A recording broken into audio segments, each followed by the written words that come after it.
Welcome to a very special segment of our show this morning. I am joined right now by two amazing luminaries, or they're gonna have things to say about that, but they are.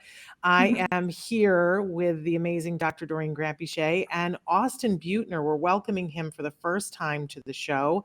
He is an American businessman who is so well known for his philanthropy and his concern for citizens and especially the youth of Los Angeles.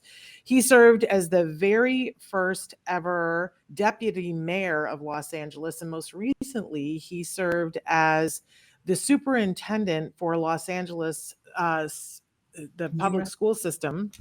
LAUSD. It should roll off my tongue trippingly because my son is a graduate from that program.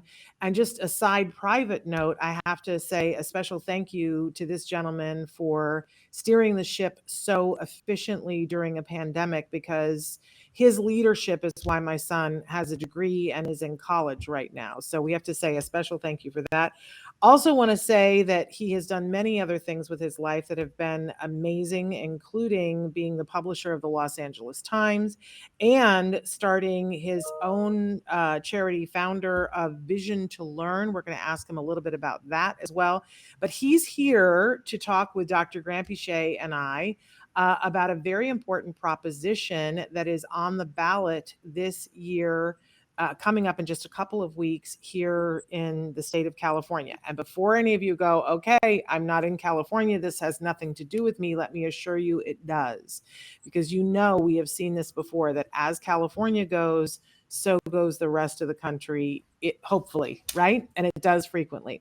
So first of all, I want to thank Dr. Granpeesheh for being here, because you all know her and love her. She is the preeminent expert in the field of autism. So thank you for being here with us, Dr. Granpeesheh. Thank you, Shannon. It's always a pleasure, and thank you for giving us this time on Autism Live. And I want to thank my dear friend, Austin. And Austin, thank you so much for joining us. And perhaps you can start it out by just telling us a little bit about Prop 28. Sure. And thank you, Doreen and Shannon, for having me. And it's a nice chance to share with many what this opportunity presents for the 6 million public school children throughout the state of California. What Prop 28 aims to do is address and fix one simple issue, which is barely 1 in 5 public schools across the state of California have a full-time arts or music program. Barely 1 in 5. And I don't think I need to spend too much time explaining to this audience why it matters, but research tells us attendance is better when students can participate in the arts and music. And by the way, when I say arts and music, I mean everything from song and dance and theater to filmmaking and animation and everything in between. We know participation in arts supports children's social and emotional well-being, and I'm sure the doctor can tell us more about that. It gives students a sense of belonging and a feeling of agency to express their thoughts and feelings. It helps lead to better academic outcomes, and perhaps most important in the long run, prepares them for the jobs of today and tomorrow in the creative economy. So it's a good thing. It should be part of a well-rounded education. Sometimes people have a misperception that art is the other. It sprinkles on top of an ice cream sundae after you've had a well-balanced meal. Well, actually, art's part of that well-balanced meal. Literacy, math, and the creative expression, critical thinking, problem solving that come with participating in the arts.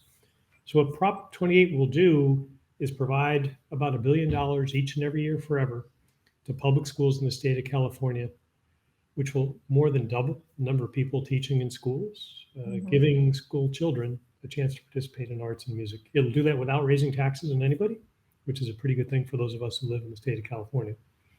And what we've done is to try to come up with something which is as simple as possible. So the money will be allocated to every preschool through 12th grade classroom in the state of California, with double the amount for students from high needs families, in particular Black and Latino children in low-income communities. So we build in equity. We also build in transparency that every child in every school will benefit from this. We give the power to the school community. So each local school can decide how this money will be used to build on whatever program they have or create a new program. The school decides, not some distant bureaucracy. The bureaucrats in Sacramento or in school districts can't take the money and send it somewhere else. And all we do and ask in return is transparency and accountability from that school, which can be shared with other school communities and shared with people in that school community.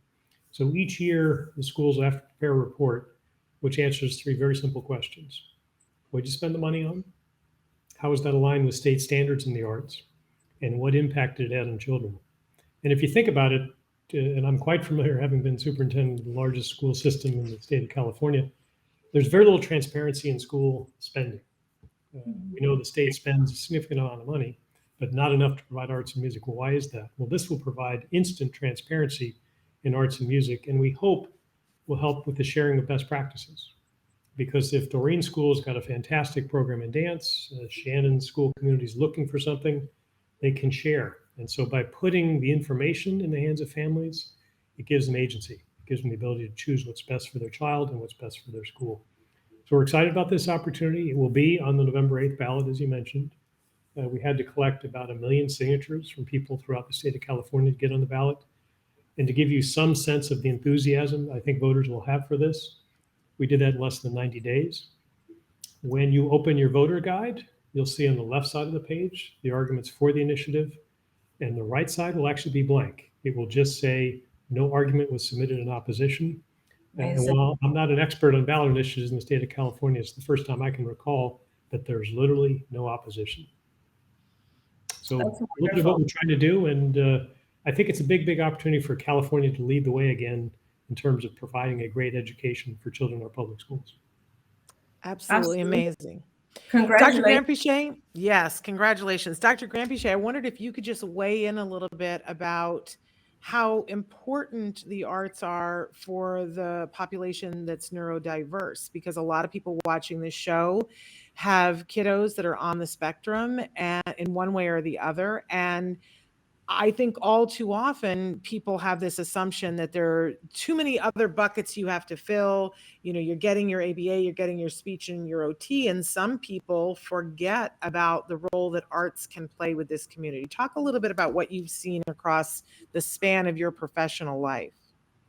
Absolutely. And I just wanted to comment on, before we talk about children with disabilities, I think a lot of the research that looks at the effect of arts in general on the neurotypical population not only shows that, when you have arts in school, you have increased attendance. But aside from that, there's a lot of research that shows that all children are increasing their empathy. They're doing better in areas of critical thinking, and it's even affecting memory and attention. And so, take all of that and apply it now to the whole population of children with disabilities. And not only is it fantastic for these children to benefit from all of these kind of emotional well-being areas, but Shannon, and I know a lot of our kids on the spectrum of autism don't really fit in, right, with all the things their peers are doing. And when it comes to the arts, it happens to be one of the areas where they have significant strength. I mean, my office in Los Angeles is covered with beautiful artwork that has been done by individuals on the spectrum. Music is one of those areas that a lot of our kids have unbelievable strength, and they shine. So I'm very excited about this because I think that it'll actually give our kids, whether they have autism or ADHD or other types of disabilities, it'll give them a chance to really show where they can shine and what their strengths are. And of course, this not only increases their possibilities in terms of social ability and interacting with other individuals, other children, but it opens the world to them, right? So I'm really supportive of this, and I'm wonderful. It's fantastic. It's going to really make a difference in mental health and emotional well-being altogether. Wonderful. And so I think, Austin, if you wouldn't mind telling us, what would you like for people who are watching to do to lend their support? I mean, obviously you want to do that in the ballot box, but are there more things that we can be doing to support this? Yeah, I think there's the near term and the longer term. In the near term, we think this is a wonderful opportunity to create a brighter future for all children in public schools, neuroatypical, neurotypical. all children. We got to get it passed. So spread the word, make sure your friend, neighbor know, vote yes on Prop 28, and let's bring arts and music back to our public schools. In the longer term, I think the opportunity for school communities to show us all what good looks like. This is an unprecedented opportunity for sharing good ideas across schools throughout the state of California. And I think the path in are these reports. So if you're doing something interesting and you think this is a way, as Doreen said, to help students connect, to give them a sense of agency, a form of expression, whatever that might be, share your ideas. And there will be 8,000 other schools throughout the state of California who might copy them. So near term, spread the word. Get a bumper sticker, wear a hat, scroll it on your front door, let everybody know to vote yes, because we need to make sure it passes. And we But have a in the long website. term, I'm sorry. I think we have a website too that Traven, if you have the ability to put that up there to where you can find ways to support. And then I apologize for interrupting. Go ahead, Austin. Tell us the. Well, I was the going to say, other- but in the longer term, there really is an opportunity for all of the great ideas people have and all the great practices that we see with children to be shared. And I think, as Doreen would tell us, in practice, we all can learn from what someone else might be doing better than what we're doing. And this is a good way to share that. As you mentioned, there's a website, vote yes on 28.org. Please join us. Please volunteer by spreading the word to your friends and neighbors. And most importantly, mail ballots drop really the first week in October, so not long from now. Vote early and often, as they say in Chicago. Yeah, absolutely. I love that saying. Shannon, just so you know, what will be dear to both of our hearts is that this program also supports screenwriting in public schools. Both of our sons, Austin, studied screenwriting, so that's kind of it's a good one, I think. We love that. No, one of the things that we've tried to do is build in flexibility for school communities and educators to look forward as to what really a comprehensive arts education looks like. It may be the traditional instrumental approach. It may be screenwriting and filmmaking. It might be something in between. And I think this gives a way in for every child to be more engaged in the education. And it gives a way in for all of us who aren't in schools to help. We brought together an amazing coalition of artists, entertainers, and people from creative industries.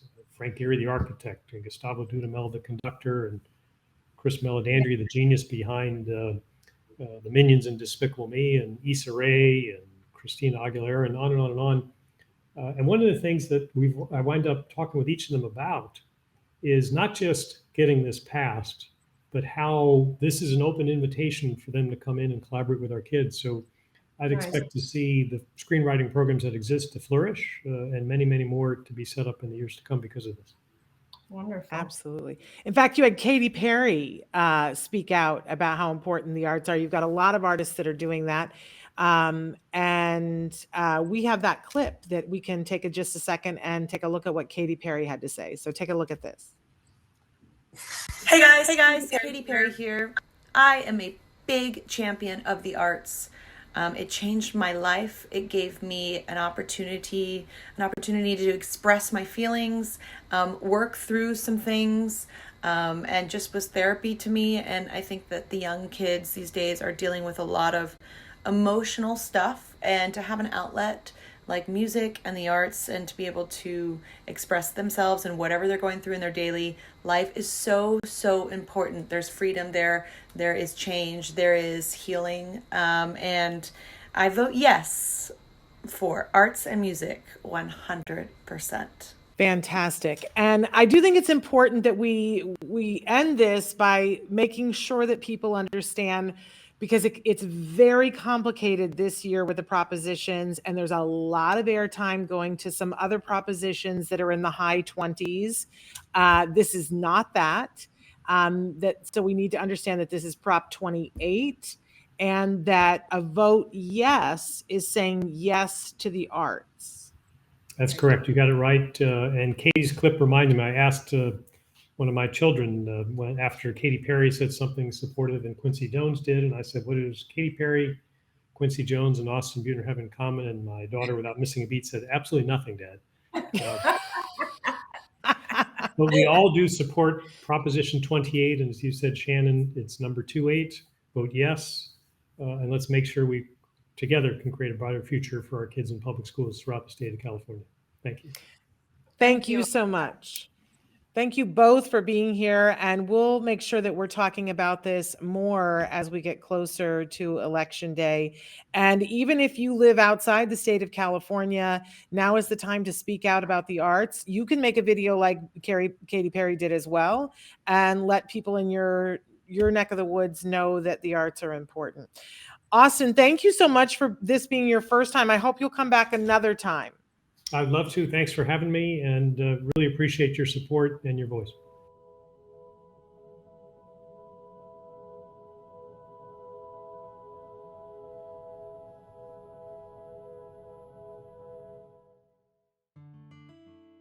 Thanks for watching Autism Live. If you found anything helpful in this video, please give us a like. In fact, make sure that you smash that subscribe button on YouTube and give us a like on Facebook.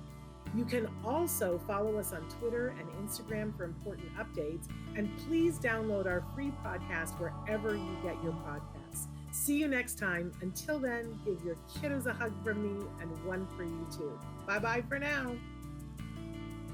To subscribe, click here. And if you'd like to check out some more of our videos, click here.